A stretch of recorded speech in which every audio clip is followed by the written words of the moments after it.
I solemnly swear that I am up to no good. Bum bum ba bum bum bum bum. Chapter 5, Diagon Alley.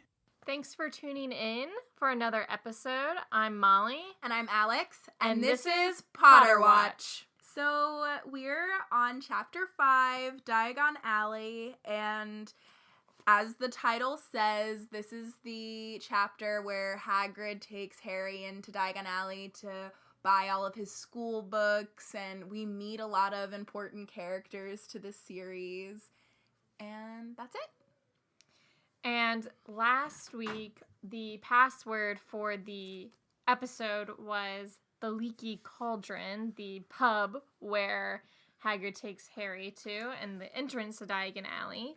We know this was a very difficult question to tune into. I hope you were successful. So let's jump right in, I guess. What did you think?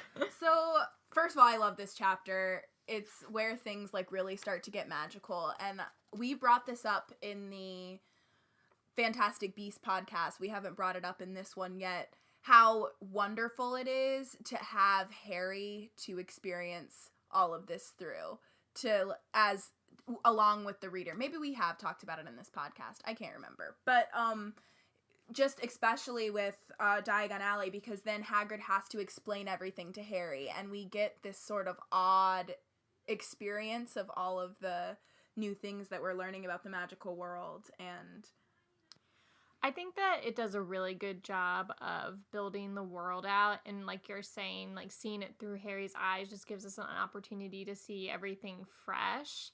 And I think that one way that she does that really well and very, I guess, casually, like in the text, was when they're still in the boat and Hagrid's reading the newspaper. Harry sat and thought about this while Hagrid read his newspaper, The Daily Prophet. Harry had learnt from Uncle Vernon that people liked to be left alone while they did this, but it was very difficult. He'd never had so many questions in his life. "Ministry of Magic, messing things up as usual," Hagrid muttered, turning the page. "There's a Ministry of Magic?" Harry asked, before he could stop himself. "Of course," said Hagrid. "They wanted Dumbledore for minister, of course, but he'd never leave Hogwarts. So old Cornelius Fudge got the job. Bungler if ever there was one. So he pelts Dumbledore with owls every morning, asking for advice. But what does a Ministry of Magic do?" "Well, their main job is to keep it from the muggles, that there's still witches and wizards up and down the country." "Why?" "Why? Blimey, Harry, everyone would be wanting magic solutions to their problems. Nah, we're best left alone." So I think that it just does a really good job of introducing what the Ministry of Magic is, who even Cornelius Fudge is, who becomes an important character throughout the series, how Dumbledore is perceived in the world. Like, it just does such a good job of introducing all of this just by, talking about the newspaper. And I think that's just done really well. yeah, I also just like the specifics of what Hagrid's talking about. The detail about, oh, this is why we keep the magical world a secret, I think is really interesting hearing it from Hagrid's point of view, because it's especially like having just watched Fantastic Beasts, it seems like magic is kept from muggles because muggles were like killing wizards And, like, scared of it. And Hagrid seems to interpret magic needing to be a secret because muggles would want to harness it and use it, which I think is true. We'd do both things. We'd be terrified of it and also want to study it, and we'd want to use it, like Hagrid's saying. So, and Hagrid is like kind of a simple character, so he simplifies things that are really complicated, and I think that's really good when we are first getting introduced. And I think it can be a complicated issue when you start talking about Muggleborns and all of that later on in the series, but when we're first getting introduced to it, it's nice to just have a fresh, clear understanding of the world. I think that's a really, really good point. Like, if Dumbledore or McGonagall had been leading Harry on this journey, we'd have to It wouldn't have been it'd like be a class. yeah, what's fun about this chapter is that even though we get so much information, we have to absorb so much information about the world. You're right, Hagrid does explain it like he's explaining it to a child because that's the way he interprets things. Right. And so the chapter can remain fast-paced and we still are in awe of everything and we're getting things quickly, you know. One thing I did want to talk about before the very first sentence of the book where Harry thinks that it's a dream. Mm-hmm. When I first read that, when I first remember hearing my mom reading it, I can just remember like my heart sinking. And even now, even though I know that it's like real, my heart just sinks at the idea that he did dream it all and like it is Aunt Petunia coming to, and it's like, I just like love it because it's that moment of that pity for Harry that's suddenly uplifted. You're like, oh no, things are looking up for him, but it's just that to remind you, it almost wasn't like this. Yes. Before you get to see this beautiful world and everything. So I like that. That reminds me of what you were saying, like the theory about that it's all a dream. It's so heartbreaking. Why would anyone want to believe that? Anyway, what I love about the beginning of this chapter is that they slept there. Like, they just stay. Just super normal. Dursleys stayed in their room. The Dursleys are in their room with Dudley's pigtail. Like, I love this image of Harry and Hagrid just sleeping on the floor of that cottage all night. Like, did the Dursleys sleep that night? Because I wouldn't have if I had been the Dursleys. I want a little image of the Dursleys locked in that upstairs room, like shaking. Ear to the door. I had a question, though. Like, when Hagrid says he flew there, like, how did he fly? I had this question, too. How did he fly? A thestral? I don't know. I don't know. And it also says, but I feel like maybe a broom, because he's too heavy for brooms. Yeah, he says wouldn't that take later. A broom. And he doesn't take the motorbike because it's nowhere to be seen. Right. But he also says and magic. I don't think he can apparate. But he says he implies that he used magic to get there, so it seems like he apparated. Yeah, I don't know. Maybe that was just something that she hadn't really fleshed out. Yeah, it was transportation for wizards, which was fine, but it did make me question. And then obviously, I think a lot of people have this question. Does the boat ever go back for the Dursleys? Like, I just assume he, like, sends it back, but, like, just imagine the Dursleys being stranded on that rock until... I don't know if he sends it back, TBH. Maybe the Toothless Man rescues his buddy Vernon. Another thing about that quote, I know we're a little bit past it now, but it's the first glimpse we get of the anti-ministry, anti-government that I think is really... sets the tone for how at least the like characters we perceive as good feel about the ministry and about Fudge. Like even Hagrid's like, oh, Fudge is like nothing. They wanted Dumbledore, just another like these little Easter eggs or thoughts that she plants into our head from the very beginning are so good. And that's probably like the only... I think there's one more mention of the ministry in this chapter, really, because they mention it at the very end, like Dumbledore is allegedly going to the ministry. But other than that, they don't talk about the ministry, which I think is great because that gives it something to talk about. In the second book, we get to meet Fudge, so it definitely is like a nice little seed that she plants that doesn't really get fulfilled till, really the end of the series, but definitely... And I think that's a really hard thing to do when you're writing a book of this scale where you have to create a whole world, is how much information do you give the reader at a certain time. I did wonder, though, with the newspaper, didn't Harry notice that the pictures were moving on the newspaper? But he really doesn't notice that pictures move until he talks to Ron on the train in the next chapter. That's just a little thing, too. Hagrid also brings up goblins and how they never miss a trick and don't mess with goblins. And I know we get a warning. We know we get our good pal Grip Hook later in this chapter, but at the first mention of it, I was like, "What? That's coming back later." Like, do not mess with goblins. One thing that I think is interesting, and Hagrid kind of represents the wider wizarding world in this way, is that he's so oblivious to the fact that Harry literally doesn't know anything. Yeah. He says things like, oh, well, obviously this or this, and Harry's just like, what? Like, I have no idea. Like, I know nothing. And it's all so new to him, and I think it shows that the wizards just don't fully understand how little Muggles know about wizards. What they perceive as just... But I also think it's because, and you get, what is so great about this chapter is they have to take the Muggle train. Right. So you go from Hagrid not knowing anything about the Muggle world to Harry not knowing anything about the Wizarding world, and it just, the juxtaposition is great because it's like these two worlds literally don't know anything about each other. That's such a good point. And Hagrid says something like, along the lines of, oh, these Muggles, all these things they come up with.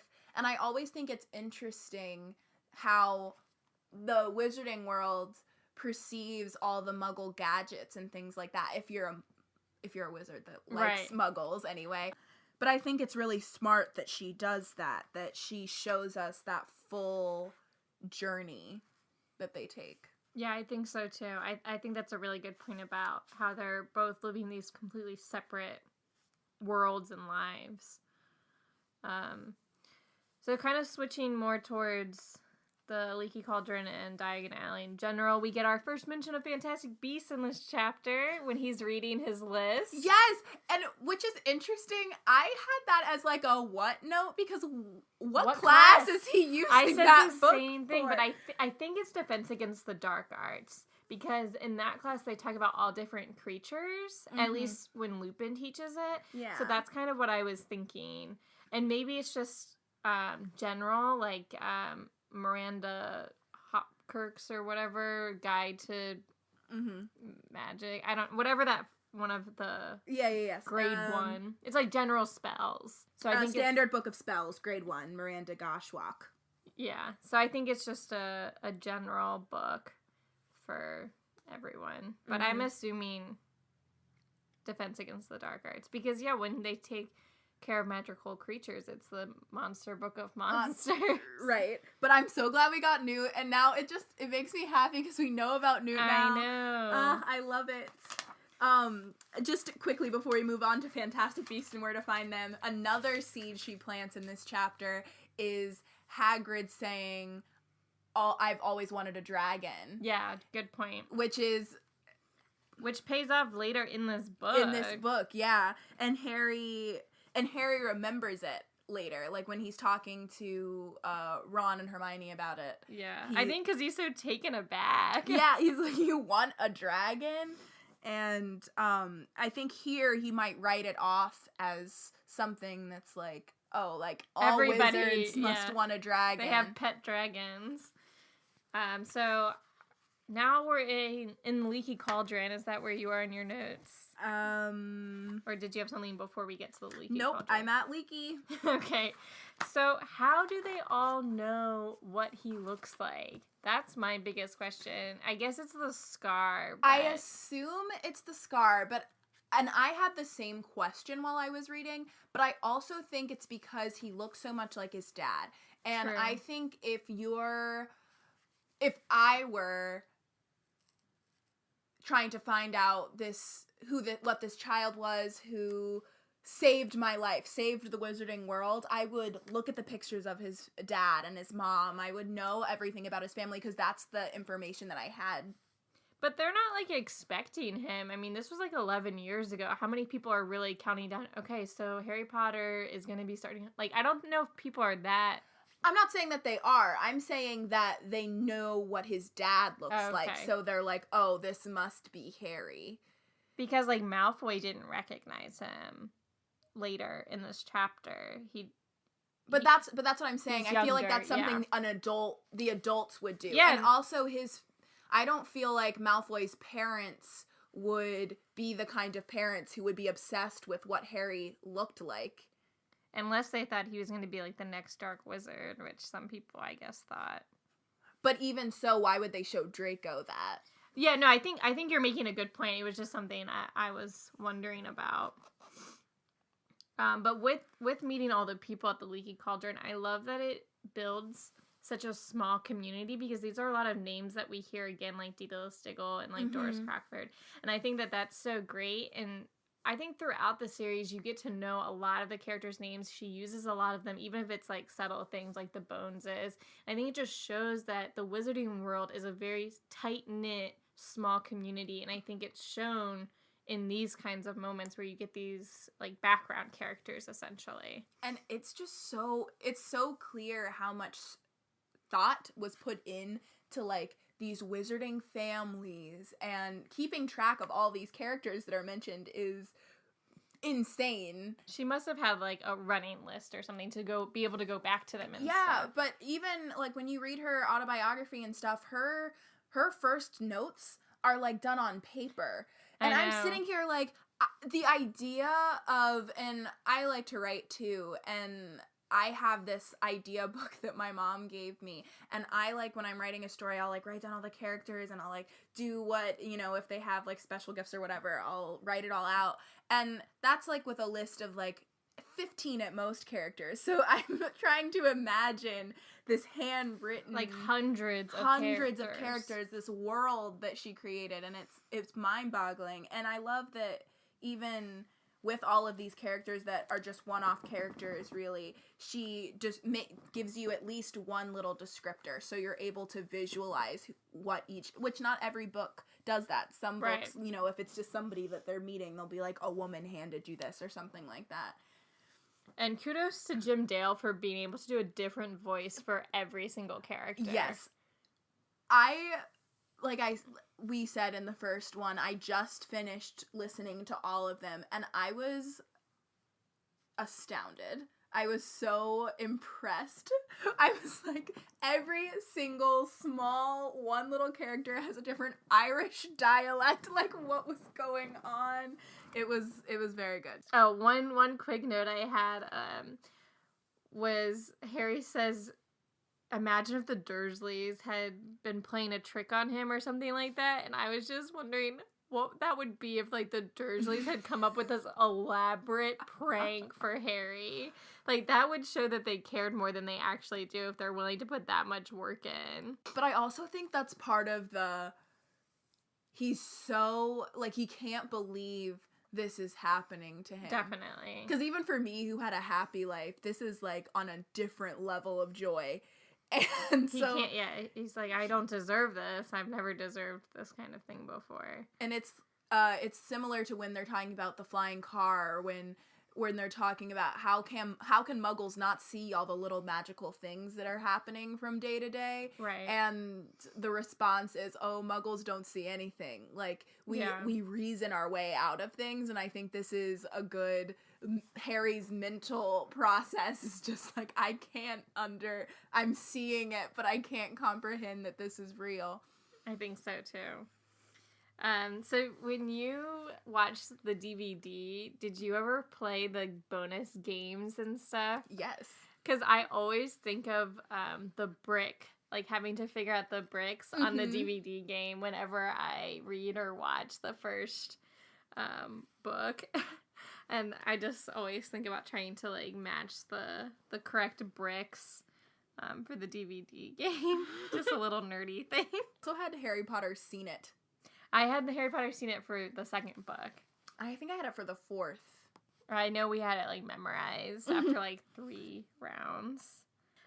So going into, or did you have any more notes about like Quirrell or anything? What do you think about this first meeting of Quirrell? I was really trying to look for any little clues this time round, and the only thing that there is it, once again, like, she's so good at setting up mystery. He was fine when he was at school, but then his practical knowledge, he went away for a year and came back, and then we learn, obviously, what that year entailed later. But it's just such a good, like, setting up the mystery is that this stuttering, nervous guy. And he's there to get a book about the vampires. Vampires. I think she does a really good job of keeping him low profile. I definitely didn't think he was anything of note reading this chapter. And I like that. I like that she does set up the mystery, but that it is still a secret from us, which is a hard balance to sort of straddle because And still making him a significant character. right.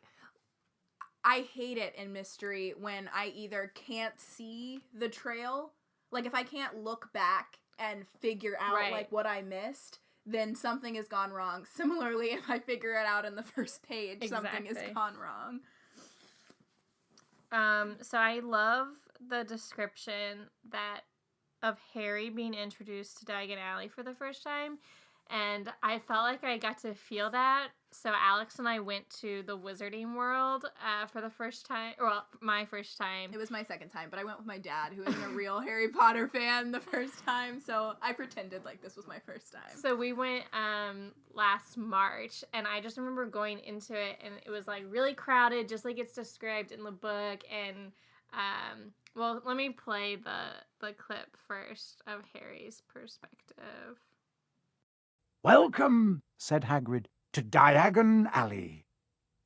Harry wished he had about 8 more eyes. He turned his head in every direction as they walked up the street, trying to look at everything at once. The shops, the things outside them, the people doing their shopping. A plump woman outside an apothecary was shaking her head as they passed, saying, "Dragon liver 17 sickles an ounce? They're mad." A low, soft hooting came from a dark shop with a sign saying Aelop's Owl Emporium, tawny, screech, barn, brown, and snowy. Several boys of about Harry's age had their noses pressed against a window with broomsticks in it. "Look!" Harry heard one of them say, "the new Nimbus 2000, fastest ever." There were shops selling robes, shops selling telescopes and strange silver instruments Harry had never seen before, windows stacked with barrels of bat spleens and eel's eyes, tottering piles of spell books, quills and rolls of parchment, potion bottles, globes of the moon.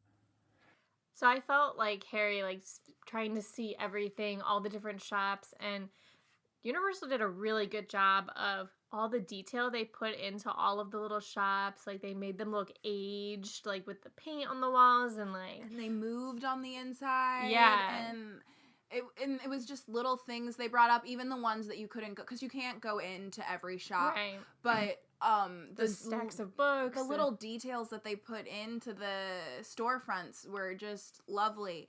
And I similarly, when I went, even the second time, the first time I went, like I said, I went with my dad, who isn't a real Harry Potter fan, which I loved going with him. It was fun. I just want to say that in case he's listening. But it was also, we had to go at night, and so it was rainy and it was dark, but when we went together, I just remember trying to see every single thing at once, and you can't, but your like eyes are trying to do it. And we went for 3 days, which was really lucky because I didn't get to see everything or go into every shop the first time. So I love that feeling. And if you listeners get the opportunity to go to Harry Potter World, it is worth it, I think. It's so worth it. And just for clearly Molly and I are huge fans of Harry Potter, but for a fan to experience that, it honestly, I was so happy. That's one of my favorite vacations I've ever taken. I mean, clearly, we were graduating, so it was our huge group of friends, and that was nice, too, to say goodbye in this sort of way that felt really nostalgic. But, just experiencing it. I'm sure if you've been, you know what we're talking about, and if you haven't gone, plan to go, save up money. There are deals for it all the time. Yeah, it is expensive, just like a real Diagon Alley. Yeah, yes. So I just wanted to bring that up, but I just love it. And actually, while listening to that quote, I did have a query that they describe a plump woman who's saying that dragon string, I think she says dragon string, 17 sickles. Do you think that could be Molly Weasley? I think so. I want to believe it. Fan theory.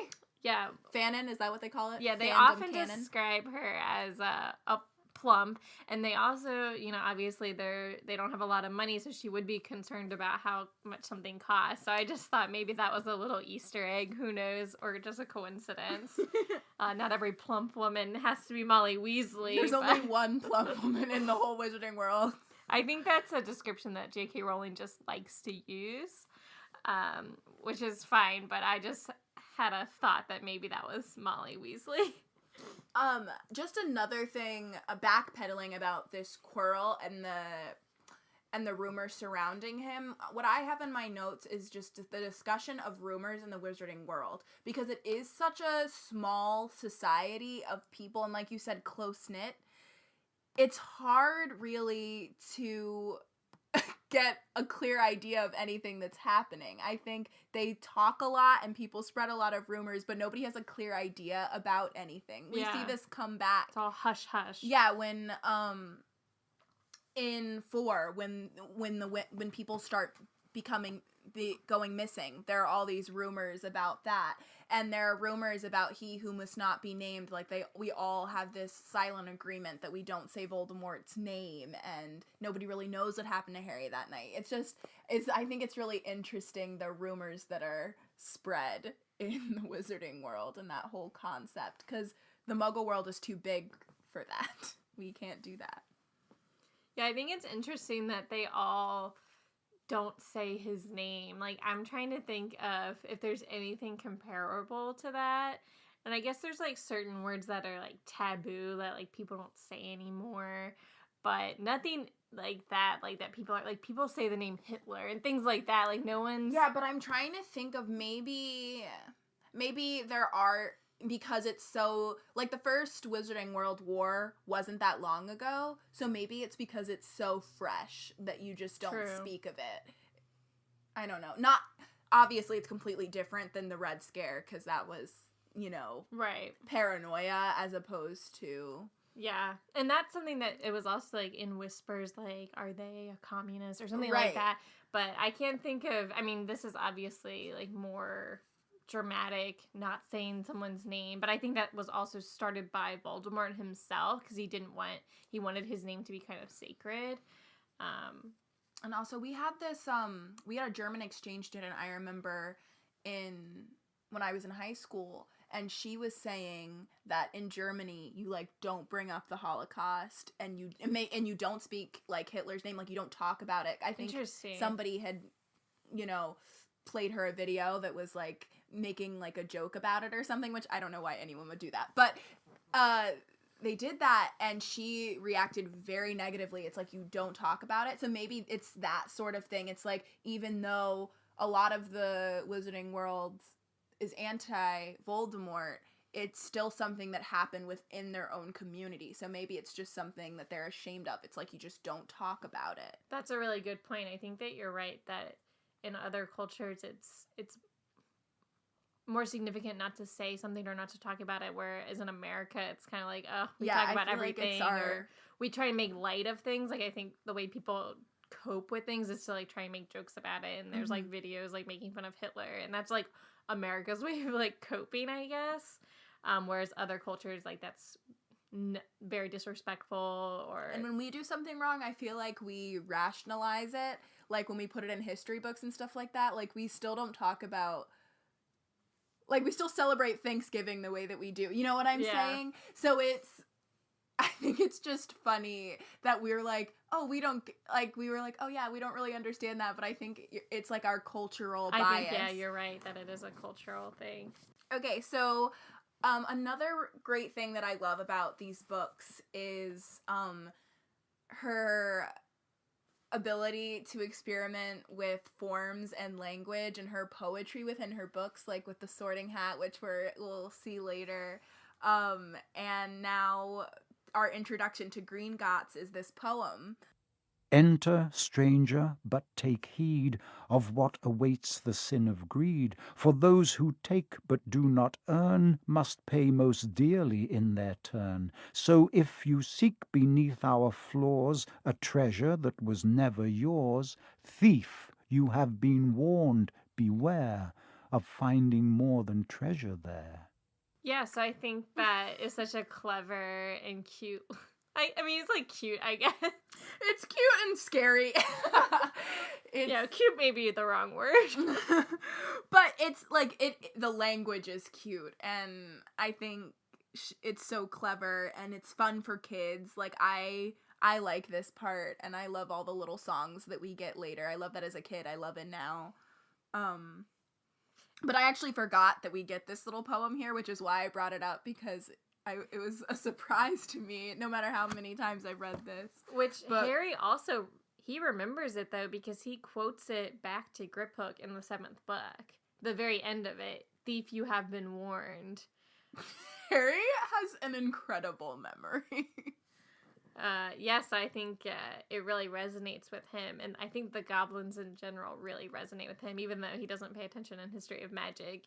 His practical experience with goblins resonates with him. I feel bad for History of Magic because Ben's is so boring. Like, I would feel like History of Magic should be so interesting, but even Hermione has trouble staying awake because Ben's, you know, you ever had interesting subjects where your teachers are just terrible? Political philosophy. So my thought, similar to you, was just the introduction of goblins in general is so interesting, and I like that they're not introduced as either like really good people or good creatures or bad. It's kind of like the centaurs, where they're very much their own, and I like how they're set up as their own species with their own rules, and that again comes back in later books, and Bill Weasley can explain it a little bit better to like Harry, and even Ron can explain it better, because it's they play by their own rules and their own cultural and they norms. have their own magic even. Yeah. It's like, what I think is really interesting about this is that we don't have that species issue. Like, humans are super egotistical and we think that we're better than other creatures, but, you know, animals can't talk, so they can't defend themselves. You know what I'm saying? So from that standpoint, it's different. But there are magical creatures, and then there are wizards, and then there are these people who are like kind of a combination. And they have to, and obviously they are discriminated against because of that, but they're not.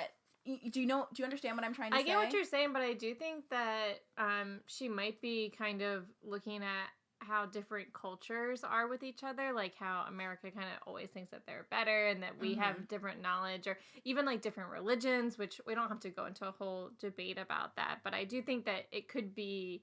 That's true. It's like the different species are like different cultures and their own... Yeah. I mean, not, again, this is like an exaggerated world, but I think that it could be something that she's kind of fleshing out here. And she does play with that, especially I think when you get back to centaurs and obviously house elves and slavery. Definitely. So one question I had is, why would Dumbledore have Hagrid do this while he's with Harry?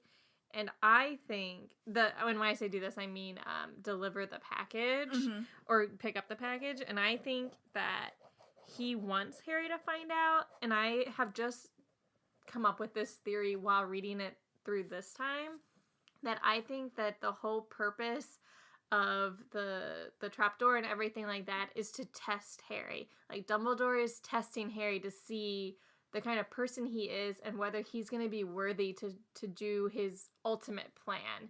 And I think that he's just being introduced to Harry as like an 11-year-old, like kind of grown up. And I think it's a test, basically. What do you think about that theory? I think it's a really good theory. I'm trying to form my own opinion on it. I think... Because he gives him the invisibility cloak, he explains the mirror, he doesn't have to do any of that. But he also says don't go looking for the mirror again. Right. Because he doesn't want him to, like lose himself to the idea of his parents, I think. I mean, it's a theory that is honestly believable. Like, I think it's within the realm of Dumbledore to do this. Obviously, like, he's brilliant. He has a wonderful mind. I'm just trying to think. Yeah, I mean, maybe as we go along, we'll find holes or, like, support for it. That's what I hope to find. It's a good thing to bring up. I'm liking it. I just don't know whether or not... I guess what's holding me up is it seems careless to create a trap that a child could get through to protect the thing that Voldemort wants most of all. Yeah, but I also think that there's a flaw in the idea that Dumbledore would create obstacles that you could win. Right. That's why I want your theory to be true, because I'm thinking about that and I was like, oh, this makes sense the way it doesn't make sense in Cursed Child now. Right. I know we said that there were gonna be spoilers, Cursed Child spoilers. I think there's no way Hermione would leave the last time turner in that little book trail. But I think maybe we'll talk about this more when we get to that chapter, the trapdoor. Yes. Okay. Let's wait. Just so we have, stuff to talk about, because, we won't have anything to talk about for that chapter. No. I had another question about the world, and in book 7, we learn about what are the rules of Gringotts. Like, you have to present your wand. Now, neither Harry nor Hagrid has a wand they can present. And they sort of just walk in, and Harry has his key, but, like, Hagrid could be an imposter, and all he has is this little note from Dumbledore, and they're about to hand over the Sorcerer's Stone, and it's in this high security vault, and I just think it's really... Well, I think I can poke a couple of holes in that. One is that in the 7th book, they kind of talk about how security has been strengthened in Gringotts because of Voldemort and all of that. And then with Hagrid being an imposter, I think Hermione brings up at some point that you can't use Polyjuice for half. Yeah. But I do think it's interesting that they just accept the key. Like, Hagrid gives them the key because Harry obviously doesn't have it. Mm-hmm. So, and then how did Hagrid get the key to the Potter's vault is, like, a question I think Dumbledore probably But how did he get it? Like, how did they get this little key? I'm sure that it defaulted to Dumbledore just like the baby defaulted to Dumbledore. Like, Dumbledore, because they couldn't give it to Sirius, and he has no other family. So they were like, okay. Some magic with wills, I guess. Yeah. Maybe. So the actual carts and stuff, I definitely sympathize with Hagrid.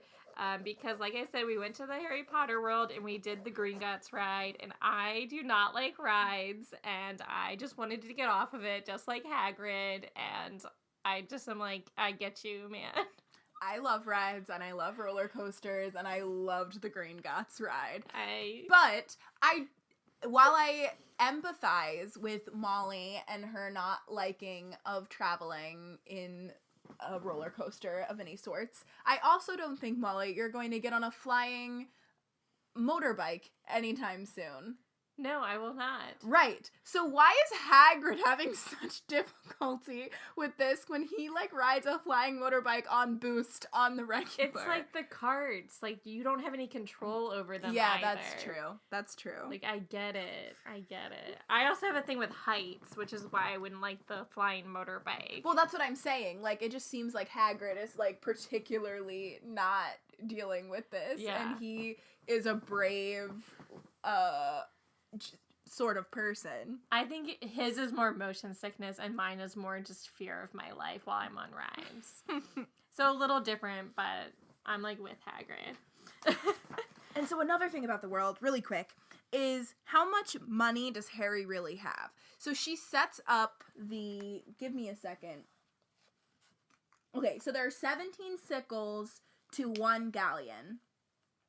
And a galleon and 29 canuts to a sickle. And 29 canuts to a sickle. So here's my note, I guess, is that the lady, when she's complaining, because I've always wanted to do this, and now that we're doing the podcast, I have an excuse. Oh yeah, she says 17. She said sickles an ounce, which means that it's a galleon an ounce. Yes, it's a galleon an ounce, But if anything is a galleon an ounce, that makes me think a galleon is representative of $1, like or a pound, like roughly. I think it's more. I think it's like 10 pounds or something. But even so, how much money does Harry really have? Like, he says it's like stacks of gold, but that doesn't seem like that much to me. Like, how do they house all this money? Because if it's like $10 is a like gold coin. Do you know what I'm saying? Oh, no, I definitely have a lot of questions about money, like how much things cost in proportion to other things, because in the second book, the Weasleys pick up like one single galleon, and that's supposed to be able to get all of their books and stuff. Yeah, I'm just very confused about the way money works in general. Which I know that they're poor, but that's like not enough in compare, because I don't know if it's, I just said 10 pounds, but it could be like 100 pounds. But then like Harry buys those omnioculars for 10 galleons. See, that's why I think, were those omnoculars 100 pounds? That's crazy amount of money. And then Ron seems to think that he can pay it back at some point, which makes me think it has to be less than 100 pounds. Yeah, I think someone has done some conversions online, and they've like counted the number of stacks that Harry has, and it's like in the millions, I think. Oh. I think that's what they said. I mean, this is based on the movie. In the movie, it does look like a lot. Like, it goes back a ways. Yeah, that's true. And I guess, I mean, I think about it, obviously I'm in the fanfiction world, I think about it from that standpoint, where in fanfiction, Harry's always talking about, but I guess in fanfiction where I'm reading it, he has his fortune combined with the whole black fortune, which is a lot, and true. Everyone's always just like, Harry's like, doesn't worry about money. But like, he does rich work out of his when he's ears. older. I know, Which we learned that his like dad didn't, which I'm judged. James. Judged. Reflect. Like, rich boy James. But that makes so much sense with James's character. I can't even speak of it. I know. And they were like fighting a war at the time. That's true. Let's give him a break. He was in between. He hadn't figured out his life yet. Yeah. So my next note is about Draco. Oh, okay. Look, it's time for the talk, okay? Well, can I just say my thing real quick? Yes. Because my only note is Draco sucks. So here's the deal. It's time for the talk. It's gonna happen here, and it's probably gonna happen when we meet Snape for the first time. I really, really like characters that are unlikable. I like them in every book / TV show / movie I read, watch. It's gonna happen. I'm in the fanfiction community. The fanfiction community loves Draco. I'm amongst them. He's a little shit. He's a little prat. He's all of those things, and I still adore him. And I just got my Secret Santa gift from my work, and they got me the illustrated version of the first Harry Potter, and they have a whole page in this book dedicated to what I've called my baby. And I'm there it rolling is. my eyes right now for the other listeners. She's doing a hard eye roll. And just to be fair, it's like when you have Dudley or the Dursleys Vernon Dursley as your chapter champion. I don't like them because they're good people. I like them because they make me think, and they're interesting people to figure out. I agree. I think that Draco is like such a amazing character, but I don't think that pays off till later on in the series, like 6 Oh no, books. right now he's still a little shit. Right now I'm just like, Draco sucks. He sucks the most, and Jim Dale's voice for him is so perfect. It's so fun. Oh, Jim Dale, sorry. It's so perfect. He's like, oh, are you gonna be, can you imagine being in a Hufflepuff? Yes, I heard he's some sort of savage. Yeah. Ooh. Your parents were wizards, though. They were right? all kind. They're all kind. Oh, wait, did you come with him? Oh, but just anyway, we also, Draco has an amazing character arc, and so does his whole family, and I I was paying attention to it more this time, obviously, because of the podcast, and I love that he's like, yeah, my dad's looking at getting my books next door, and my mom is looking at wands for me, because it's such, like, normal parent-child behavior, which you don't really get of the Malfoys, which is a lot of people like to talk about the Malfoy abuse, and I think Draco does have a lot of abuse from the sense of his parents forced this belief system on him that is really damaging to him, and then that later puts him into abusive situations when Voldemort's in his house and things like that. But I think he has a really good, loving family life with a little extra pressure put on from Lucius. I think his dad would maybe be, I think abusive is a strong word, because I think that he puts a lot of pressure. I'll compare it to another show that we like to watch. Alex and I watch Gilmore Girls, and I think it's kind of like Logan Huntsberger and his dad's relationship, where he kind of bullies him. Yes. And it even starts in this chapter when Draco's like, my dad says that it'd be embarrassing, it'd be a disgrace if I wasn't on the Quidditch team. Yeah, and so you see that his family life is almost, it's normal. Like, we have, like, parents that put... Although, I don't think my mom would let me go to, like, the store by myself when I'm 11. Like, she would stay with me. I know they're all on one street, but... I also think it might be one of those things where their family goes to that seamstress's shop, Madame Malkin's, a lot, because I've never heard of other wizarding robes, clothing. So it might be one of those things where it's like, if my mom would leave me at the hair salon when I was little, that when I was younger, because we knew the lady who did my hair, I was there all the time. Which I just realized this, that Madame Malkin's is again where we see Harry and Draco meet in the 6th book, which is just a lovely tie-in, that's where he first meets him, and then that's where he meets him again towards the end of the series. Winky face to all my Drey fans. Oh boy, indeed. off Malfoy for a little bit. But just a quick sweets count for Harry. Hagrid gets him a big ice cream. Oh yeah, big ice cream. Just gotta keep track of that. This is like still on what Malfoy was saying, but this is the first time we get to know a little bit about the houses. Oh, yeah. And one thing I think is really funny is that Hufflepuff, from the first mention of the houses, has it rough. Like, it is a sad time for Hufflepuff. Poor Malfoy's Hufflepuffs. like, can you imagine being a Hufflepuff? And I'm sitting here like, Malfoy, is that really the one you can't imagine being? You would rather be a Gryffindor than be a Hufflepuff? I think he definitely would rather be a Gryffindor than a Hufflepuff.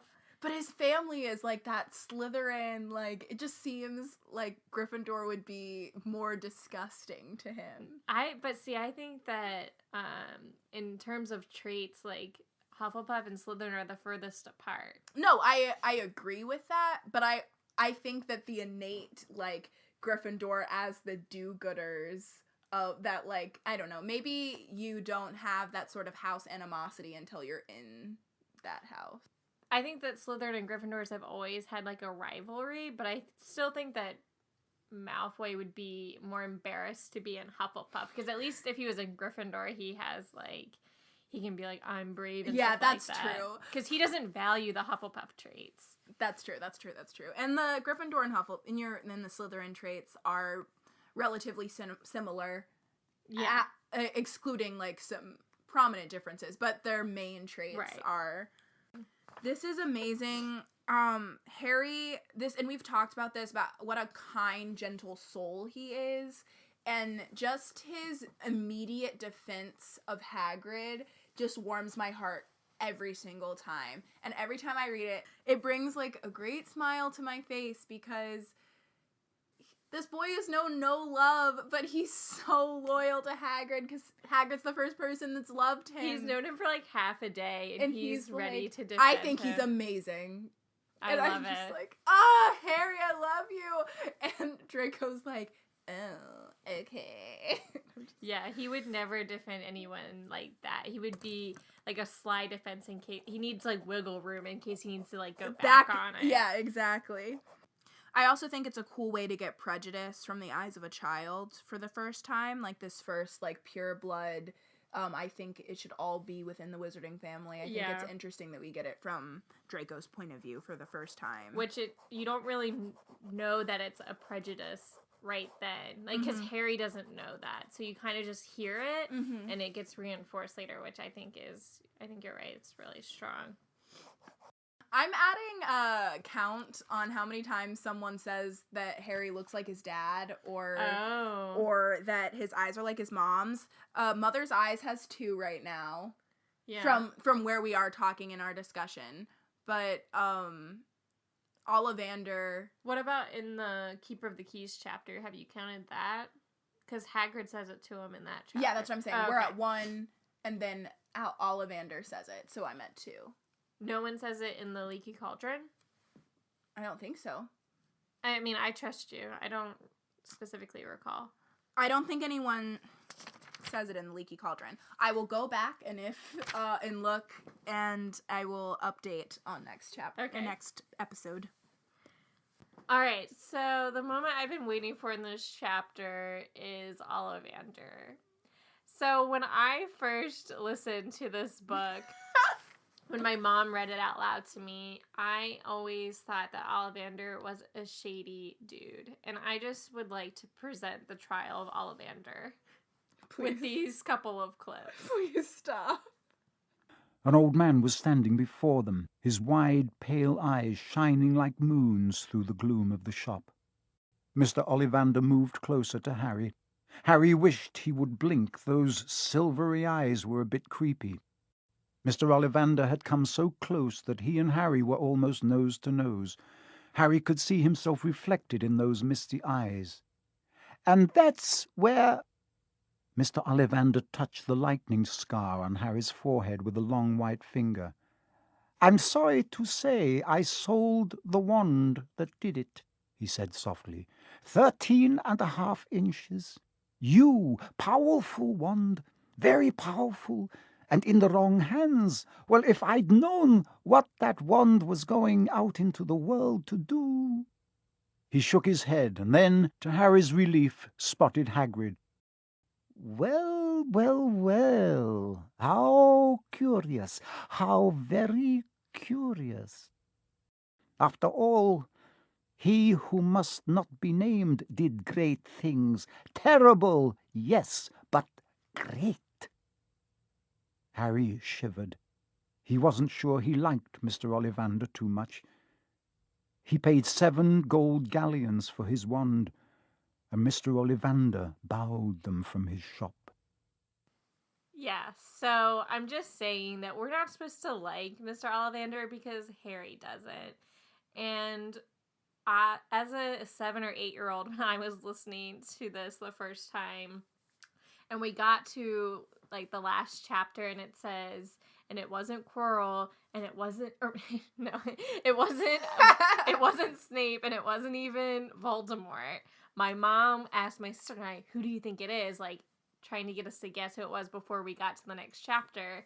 And my first thought was, it's Ollivander, the wand guy. You thought that the person trying to steal the stone was Ollivander. Look, he's real shady. He touches Harry's scar, which he's just personal space. Ollivander is just like that kind of person, though. That person that like is all up in your business at all times, and he thinks he knows you because of like I just get such a bad vibe from him in this first introduction. And then Harry continues to not like him in the 7th one. Like, for everyone else, he gives an excuse to. Like, when Xenophilius, like, sells him out, he's like, oh, it's because of Luna. But Ollivander, like, tells Voldemort the truth about wands because he's being tortured, and Harry's like, ugh, still don't like him. But he's not mad at him for telling the information. He just says... Even after talking to him, like, he still doesn't... He says something, like what you're saying, but he just is such a strange dude, and I just thought that it was I thought it was like she was laying the seed like she did for Quirrell, but I thought it was for Ollivander. Like, let's introduce this character early on, and then he comes back. Your mind was a-working. I love it. I was trying to figure it out. And in the movie, he's very creepy, too. See, I think that's why I like Ollivander is because of the movie. Like, he's creepy in the movie, but I was interested in his character. Maybe me as a child, that was my first brush with liking people that are strange. But I just was like, ooh, maybe Ollivander, I don't know, he gives you the wand, and I was always so interested in that whole scene. That is cool. But, like, the fact that Harry says he doesn't like him, I feel like that's supposed to mean something for the reader. I agree that it is supposed to mean something. And as an adult, when I read it, I'm like, oh yeah, I see stranger danger. I get this. But when I was a kid, I think I was so into, like, and I liked him because he remembered everybody's wand type. That is pretty cool. Like, this guy, he cares. He's a little old man who cares about everybody's wands. But I don't know what J.K. Rowling wants us to think of him. Like, it's not really clear what she wants us to take away, I think. Yeah. I don't know. He's not like a huge character, but it's just interesting. I also love his little interaction with Hagrid about his wand and the umbrella. Very awkward. Very awkward. He's like, so, Hagrid, I remember your wand. Let me tell you everything about it. Oh, but I guess they snapped it. And Hagrid's like, yeah, but I still kept it. And he's like, but you don't use it, do ya? And Hagrid's like, Of no. course not. No, I don't. Another thing, we get a little tidbit about Harry's parents is that he describes both of their wands, and for James, he says, good for transfiguration. And I have that in my notes, and too. he is really good at transfiguration. Because he's an animagus. Yes. I thought that was such a cute little tidbit. Like, did she know then? I guess she did. I don't. Yeah, because I think she had I think she had up to the third book at least planned out. Oh, gosh, that woman's so smart, man. I know. Ugh, so good. So that's all my Ollivander notes. My only other Ollivander note is, like, just another thing with J.K. Rowling being so smart is setting the seed for wand lore. Oh, yeah. Of course, you will never get the same results from another wizard's wand is such a huge, important part of the 7th book and the end of this whole series. And I'm sitting here reading this like, JK. And, of course, the stuff with the 2 cores, but, like, that's an even bigger... Yes, and the 2... But, yeah. or more subtle thing. Yeah. I was just sitting... I was so impressed. So impressed. Yeah, I was picking up on that this read-through also. So my last note is just at the very end of this chapter where we kind of get the first introduction to Harry's whole being special complex, because I think he does have a complex about it. Oh, definitely. But I think Hagrid gives him some great advice. Everyone thinks I'm special, he said at last. All those people in the leaky cauldron, Professor Quirrell, Mr. Ollivander, but I don't know anything about magic at all. How can they expect great things? I'm famous, and I can't even remember what I'm famous for. I don't know what happened when the night my parents died. Hagrid leaned across the table. Behind the wild beard and eyebrows he wore a very kind smile. Don't you worry, Harry. You'll learn fast enough. Everyone starts at the beginning at Hogwarts. You'll be just fine. Just be yourself. I know it's hard. You've been singled out, and that's always hard. But you'll have a great time at Hogwarts. I did. Still do, as a matter of fact. I just think it's such good Hagrid advice. And Especially, I'm sorry. No, I'm just saying, and I love it. It warms my heart. It's such good life advice, too. It's like sometimes, things are expected of you, and sometimes you fall short, or sometimes you feel like you're gonna fall short, and you just gotta live your life, And I think it's especially poignant from Hagrid because he also went into Hogwarts being different, and he's like, you've been singled out, and so was Hagrid. I mean, not in the same way, but he was much bigger than everybody, and so he knows what it's like to feel different, and he might not have had the same expectations, but he had probably lower expectations because people maybe knew that he was half giant, so he had that he had to deal with. And I think that he just gives such great advice to young Harry, and I think that it's also a good introduction that this is something that is going to bother Harry for the rest of the series. Like, is he really special, or is it just luck, or, you know, that whole idea that he kind of grapples with. I 100% agree. So one other note was that maybe Dumbledore did make a good call when he had Harry not grow up in the wizarding world, because can you imagine him dealing with this but like having been knowing it this whole time? So in some ways it's like hard because he didn't know about this, so he's like, I don't even know what I'm special for. I'm just learning that I'm famous.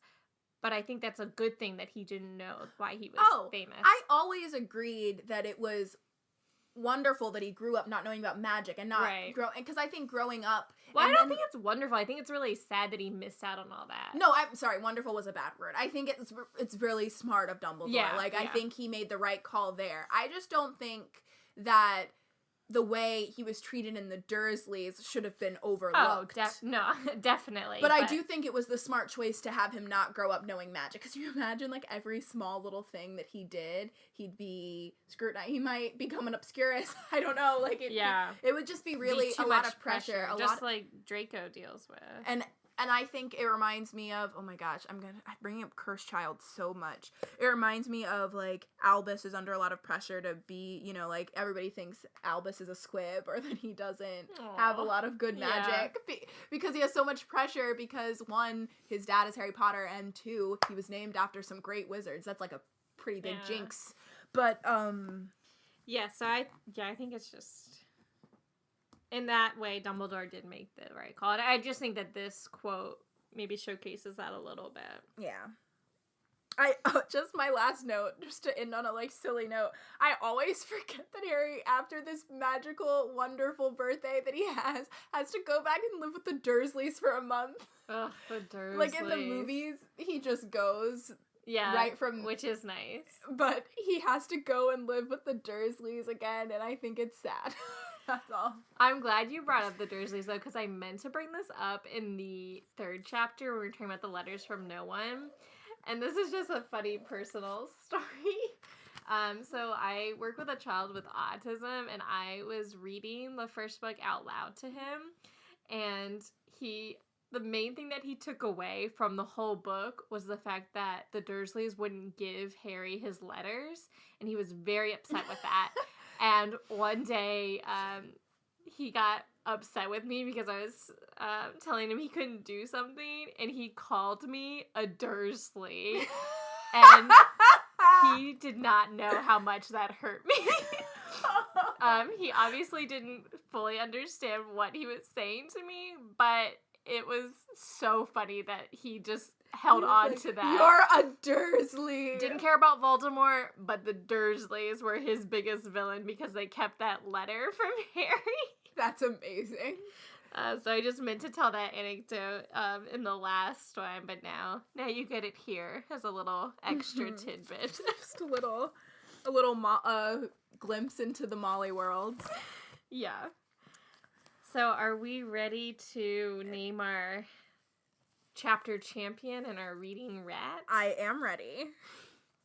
My rat is Draco because everyone else in this chapter I really like or am interested in. And so my reading rat is my bubba Draco. I would have given it to Draco, but I had to give it to my villain, Mr. Ollivander. I knew it. I was like, oh my god. Okay. Yeah. So my chapter champion, I think, had to be Hagrid, especially with his advice. I know that I think we both gave it to him for the last chapter, but that ending note was just so lovely. I could not give it to Hagrid again. See, I'm also breaking a rule with my chapter champion, but in a different way. I gave it to Harry because this is the first time I really fall in love with Harry as a character, is when he defends Hagrid for the first time. Oh, good point. And so I give him my chapter champion thing because he doesn't have to do that. And especially at age 11, I remember being at that age, or even like now as an adult, when you meet people, especially someone like Draco who's clearly like this cool person, it's easy to get caught up in that, and you might say something like, oh yeah, like that, to try to fit in, you know, to try to be cool. And Harry doesn't. He's like, no, Hagrid's amazing. And I love that about him, and I think he's so loyal, and his heart is what makes him a really strong protagonist. So I gave it to Harry, even though we try not to make Harry our champion, but I think that's something that's so specific to him that... Yeah. I don't think we don't have to give it to Harry. I just want to use it, I guess, sparingly for my part. Mm-hmm. So do you want to rename the chapter? Would you like to go first? Yeah. My chapter title is not clever. It is just something that stood out to me in this chapter. It's called Hard Start for Hufflepuff. Because not only does Draco hate on Hufflepuff, but our second mention of houses is Hagrid going, and then there's Hufflepuff. Everyone thinks they're a bunch of duffers. Yeah. I'm just like rough for Hufflepuff. So I think my chapter title, I was going to do something with going shopping and like his little shopping spree, but after we were talking, I think what my chapter rename is going to support my new theory about Dumbledore, and it's going to be Dumbledore's first test. Okay. Because he gets his first little taste of suspense for his own mystery about the package and Vault 713. I thought your chapter title was going to be The Trial of Ollivander. Oh, yes. Also / Trial of Ollivander. That would have been funny too. Hogwarts, Hogwarts, Hoggy, Hoggy, Hogwarts, teach us something, please. Quiz. Okay, so who wants to do the first quiz question? I'll go first. So, what is the pattern to get into Diagon Alley? What? It's two steps. Okay, I'm sorry. This is a hard one. Okay. You always do them harder than me. I know. No, I just can't. Do they describe it in the book? Yes. Like he taps. I know he goes to like the right, like 1, 2 over or something like that. That's really close, actually, Molly. It's 3 up and 2 across. Okay. 2 over. So I thought it was like 1 up and 2 over, but yeah. No, that was a really hard one, and you did that well was a with good it. question. I was like, I obviously didn't play the game that much enough. Yeah, when you were bringing up the game, I was like, oh, she's gonna get this so easily. No. Oh, that was good. All right, so my question actually might be easier this time, especially because it was quoted earlier in the podcast. Oh boy. So can you name the measurements and type of wand that Harry has and Voldemort's? Okay, Do you want to do Harry's first? I can't name Voldemort's. Okay, I know it has a phoenix feather core. For which one? They both, because Yeah. they share the same core. That was a test. I was like, what? I was like, this is a trick question, It was right? a trick. But there is more. So, do you know the tree for Harry's? Yes, I feel like I do. Ugh. Gosh, this is so embarrassing. I know Draco's. Oh my god! I know it because Harry talks so much about it. They talk about Harry's all the time. I know, but Harry calls Draco's the Hawthorn wand like a million times because he's so angry about it in the 7th one. He refers to his a lot in the 7th one. I know. too. I'm trying to think about it. Why do I know Draco's wand so Okay. well? No, don't tell. No hints. No hints. Okay. I'm gonna get it. Oh my gosh, I know it because I'm thinking of the 7th one. It also starts with an 8. Holly. Yeah. It's Holly. And Holly it's and 12, Phoenix. 12 and quarter inches. 11 inches. Oh. And do you want to try Voldemort's? No. Actually, Voldemort's got listed earlier. I accidentally included it in my trial of Ollivander. What is it? It's Yule and Phoenix, 13 and a half inches. Well, I've just So we failed. both kind of stumped each other, so... Yeah, although mine shouldn't have been a stump. That was pretty awful for me. Do you have another question for me? Do you want another one? This one might Sure. even be hard. Oh, no. Okay, let's see. Okay. We'll cut it if I don't get it. Can you name, or at least tell me what they sell, all the shops that Harry goes to? Okay, he goes to the wand shop, obviously, it sells wands. He goes to Madame Malkin's, which sells robes. Mm-hmm. He goes to get his the cauldron shop and buys his pewter cauldron, wants to buy a gold one. So I have 4 more. Well, like 3. Okay, he goes to his bookshops Mm-hmm. to get all of his... They don't say the name. Oh, yeah, I think they do say the name, but... Of the books? Yeah, and they talk about it in the second one, too. Wait, The bookshop. Oh, what the name? Oh, yes. I know what it is. Stop saying Florence and Fortescue's. That's close. the ice cream. It does start with an F. Flourish and Blots. Yeah. And Hagrid goes to the ice cream shop, but I don't think. Yeah, I didn't count. count You didn't that count one. that. Okay. They go to the pet store to get Hedwig. Do you remember what it's called? No. It starts with an E. Ilops. Oh, yeah. Ilops. Yeah. Yeah. And then I wasn't sure, so he talks about getting like parchment, so I don't know if that's a separate store, if that's part of Flourish and Blots.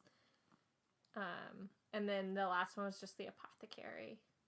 Alright, so I would say 10 points to Gryffindor. For that one. Woo, redeemed. That would have been embarrassing.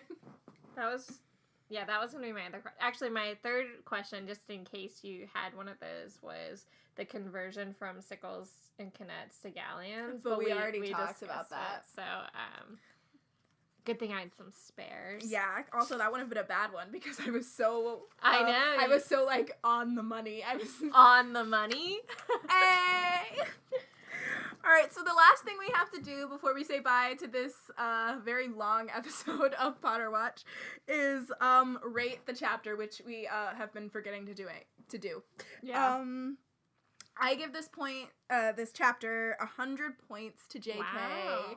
I am very impressed with this chapter. She has to set up a lot, and she has to do it in a very fun way, and I think that she's successful in that. And we got a great glimpse of our little shit Draco, so... I think that I'll go a little less because I think I'm going to give the next chapter more points. So I'm going to say 75 points. That's true. I feel like I'm going to, like, get up to, like, 1,000 points at some point because I also love the next chapter. And I'll say 75 points to Gringotts. Or 75 galleons to Gringotts. Ooh, 75 galleons. Well, the conversion rate, that means it's like, we have no idea. $1 million. JK, please inform us. All right, that's another episode of Potter Watch. If you'd like to tune in next week, the password will be the card that comes with Harry's chocolate frog. Who's on his card? Ooh, good one. Mischief managed. Bum bum ba bum bum bum bum.